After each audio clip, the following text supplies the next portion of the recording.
இது நீதான். பொய் சொல்லாது. ஏய் சத்தியமா சொல்றேன் மிலா, இது நீதான். நான் எப்போது இவ்ளோ கேவலமா இருந்தேன்? இல்ல உன் பர்த்டே அன்னைக்கு உனக்கு சர்ப்ரைஸா கிஃப்ட் பண்ணலான்னு என் கையால நானே வரைஞ்சு கொடுக்கலான்னு பார்த்தேன். செட் ஆகல, அதான் ஒரு வச்சிட்டேன். உனக்கெல்லாம் கொஞ்சமாச்சும் மனசாட்சி இருக்கா? இப்படி பண்ணி வச்சிருக்க. ஏய் மனசாட்சி இருக்கிறதுனால தான் இவ்வளவு அழகா வரைஞ்சிருக்கேன் உன்னை. இல்லனா இன்னும் கேவலமா வரைஞ்சிருப்பேன். ஏய் நில்லு உதய், ஓடாத. மிலா நில்லு. ஓடாத உதய். நில்லுடா, ஓடாத. மாட்டியா உன்னை?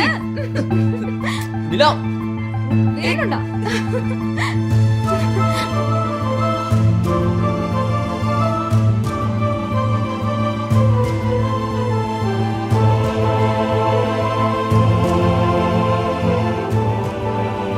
சமையல் பண்ணலாமா?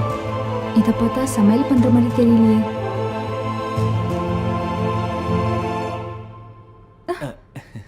சரி இப்போதைக்கு சமையல் பண்ணலாம், மற்றதெல்லாம் அப்புறமா. ஓகே வா போலாம். சரி வா. ம்